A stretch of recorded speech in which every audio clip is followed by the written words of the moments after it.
Welcome back to the daily Living Jewish Kitzur Shulchan Aruch class. We are up to section 70 of the Kitzur Shulchan Aruch. Let's start with a quick look at where we are up to. We are in the section that discusses evening prayers.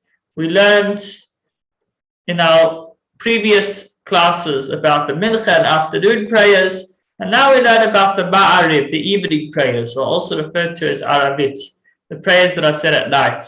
Yesterday we gave an introduction and we described how the prayers were instituted. It's a mitzvah to daven, but it was the sages that formulated the structure of davening 3 times a day, corresponding to Abraham, Isaac, and Jacob, and corresponding to the morning and offerings that went into the night. And we described how, in addition to the mitzvah that we achieved through davening of asking Hashem for our needs, we also, when we daven in the evening, we also say the Shema. And that's an independent mitzvah to say the Shema in the morning and in the evening. So when we daven at night and in the morning, we're actually doing at least 2 mitzvahs at the same time. We're doing both the mitzvah of prayer as well, which is a rabbinic mitzvah to do it 3 times a day. Scripturally, 1 time a day would be enough. And then we're also doing the scriptural mitzvah, the very fundamental mitzvah of reciting the Shema in the morning and in the evening. Well, now let's take a look at inside at the text of how exactly the evening prayers are recited. We have a little bit of a synopsis on the left-hand side, and on the right, we have the text. So the earliest time for Maariv, the beginning of the Kriya Shema period. When we talk about Kriya Shema, it means the mitzvah to say the Shema in the evening we're speaking about now, is when 3 small stars become visible. That is when it is considered the night, and at which point we can do the mitzvah of the evening Shema. So we could do a quick search over here just to give you a bit of an idea. Now in Johannesburg, of the halachic times, in Hebrew they're called zmanim, which means times.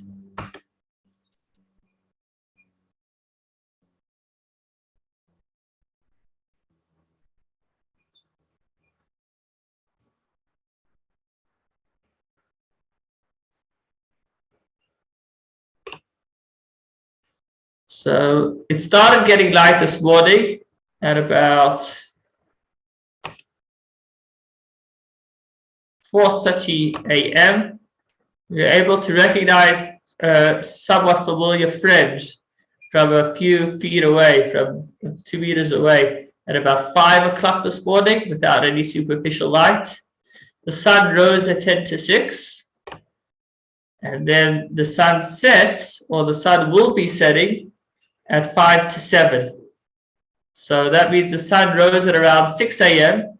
and it will set at around 7 a.m., which means the midway point between 6 a.m. and 7 p.m. is what?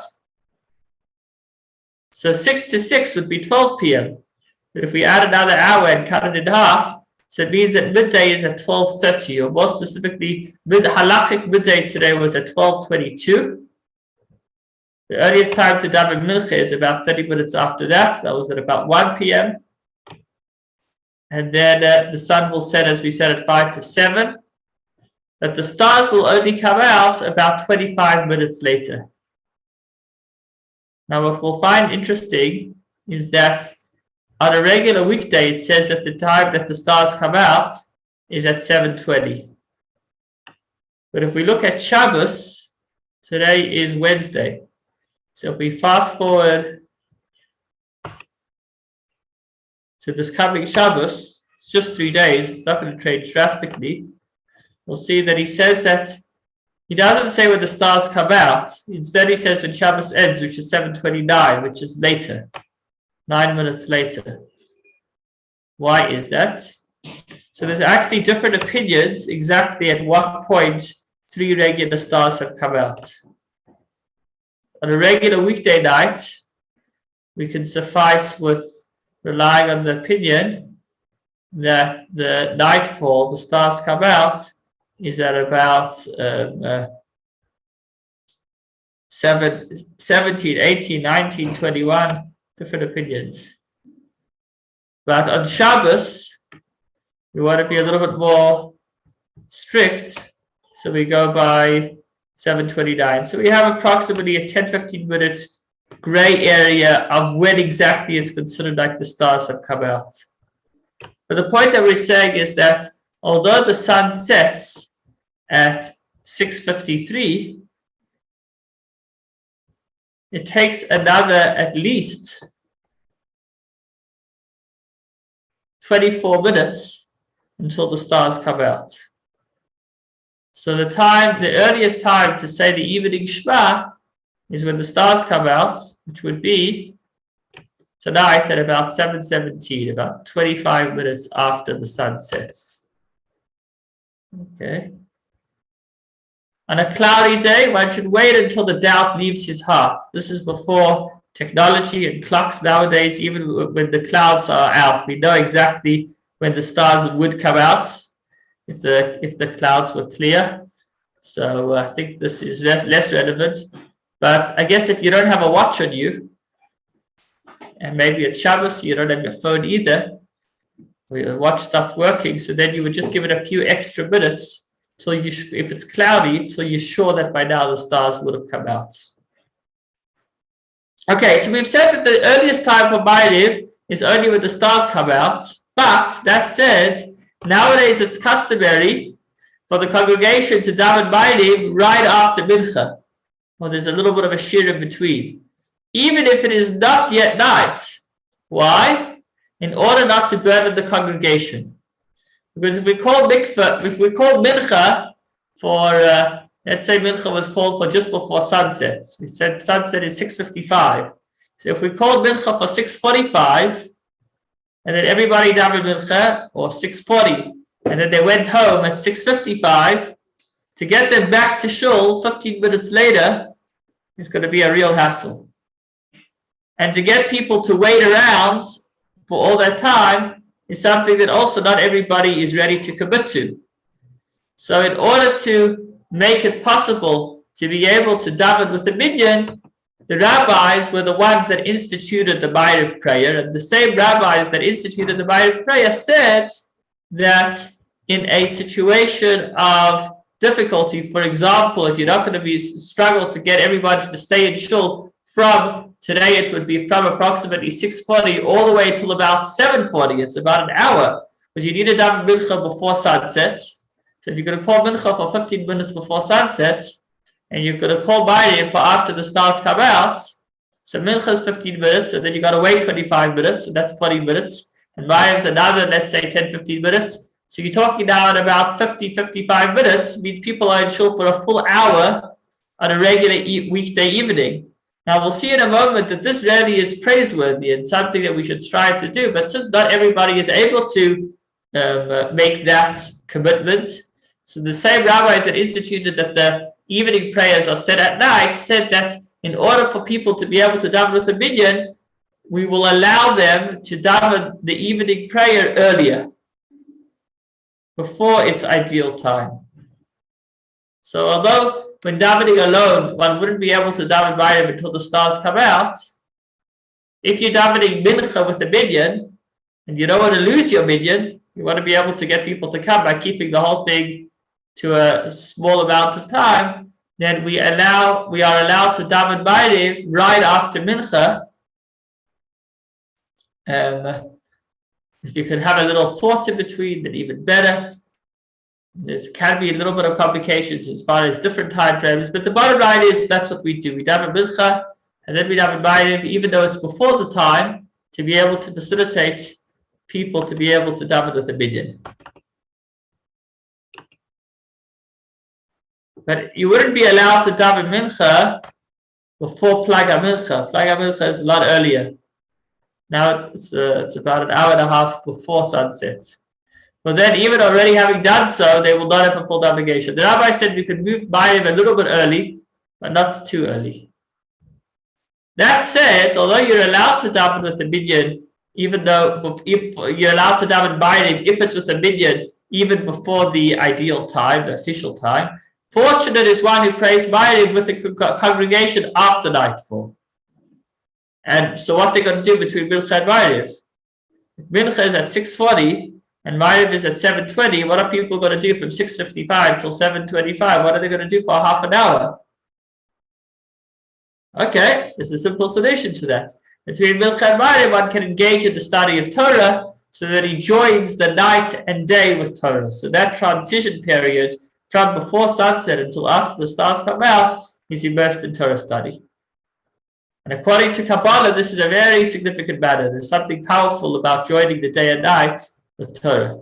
At any rate, it is fitting for any God-fearing person who prayed with the congregation before nightfall. So if you did go to shul and they davened Maariv before the stars came out, it's appropriate for a God-fearing person, meaning somebody who's looking to strengthen his relationship with Hashem, his awe of Hashem. It's appropriate for him not to sit down for a meal after coming home from Maariv until the stars come out, so that he does, and then to say the Shema. He should wait, and immediately after the stars appear, he'll say the 3 chapters of the Shema, the 3 paragraphs. Or between me and you, if you're not yet able to say all 3 paragraphs, then even if you say the first paragraph, that's powerful, and only then eat his meal.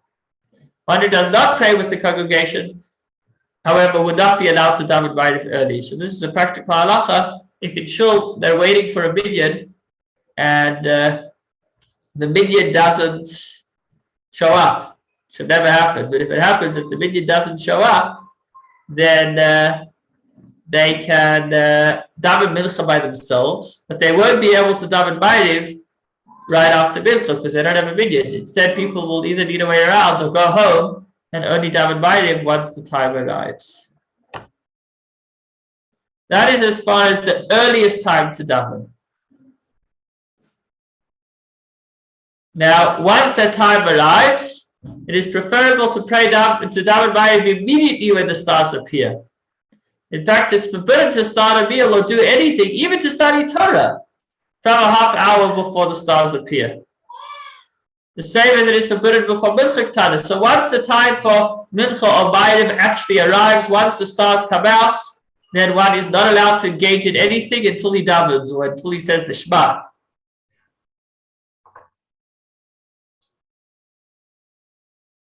In fact, already half hour before the stars appear, he shouldn't engage in activities that might delay him in his Maariv prayer. If you have no time, for instance, if you teach a group at that time, so if you are giving a shir or whatever it is, you're doing something exactly when the stars come out, then you should at least not delay davening Maariv before midnight. Beyond midnight, sorry. So again, when davening, the ideal time, the time for Maariv is when the stars come out. There's a special dispensation to daven early if it's with a minyan, but otherwise, the moment the stars come out, one must daven Maariv right away. One shouldn't do anything until they daven Maariv, or if you're not yet davening Maariv, if you say the Shema, one shouldn't do anything before that.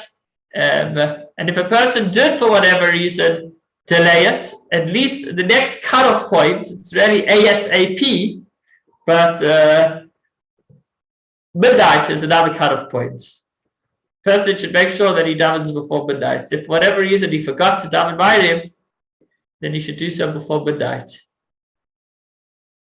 But if he davened Maariv after midnight, as long as it's before daybreak, he would have still fulfilled his obligation. So that is as far as the earliest time and to daven right away. Now, we want to be able to daven Maariv together with the minyan. Now, what happens if somebody comes to shul late, and by the time he gets to shul, they're already up to the Shemona Esrei, the Amidah? Now, we know that the main part of davening is the Amidah. The main part of davening with the minyan is for the Amidah, for the Shemona Esrei. So if he's come to shul late, and he's going to start davening the Shema, then by the time he's finished with the Shema, the whole minyan will be done already. They'll be finished with the Amidah. And as we've just said, the most powerful, the climax of davening is the Amidah, and that should be done together with the minyan. So the Shulchan Aruch actually says if a person comes to shul late, then he should daven the Amidah, the Shmona Esrei, together with them. And then afterwards go back and say the rest of the Maariv prayer, the Shema and its blessings.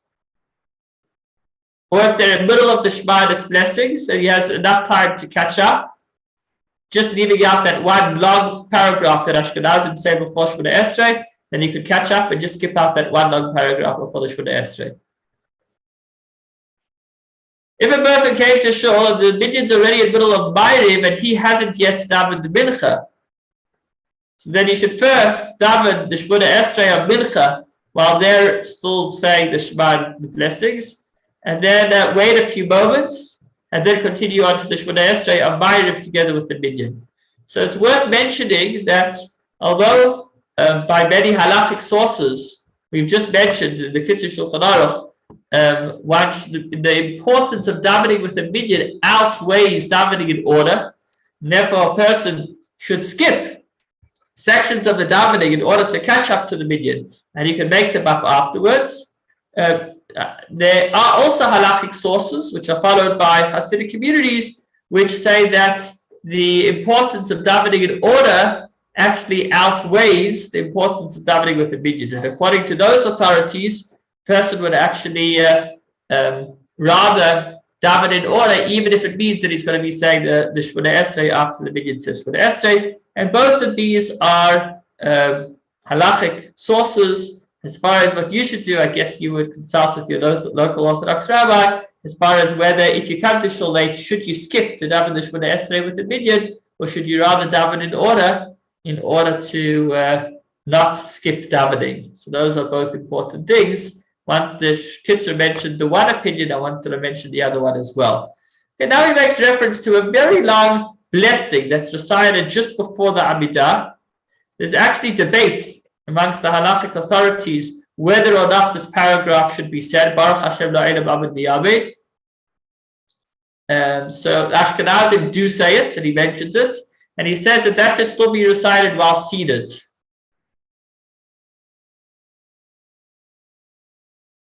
This actually is up for debate. Others hold that standing is preferable. So the Shulchan Aruch actually brings different opinions of when you stand up for the Shmona Esrei. It's a practical question.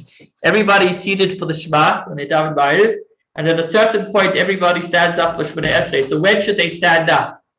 So the Kitzur Shulchan Aruch says actually stay seated right until Shmona Esrei, right until the Kaddish, and then get up.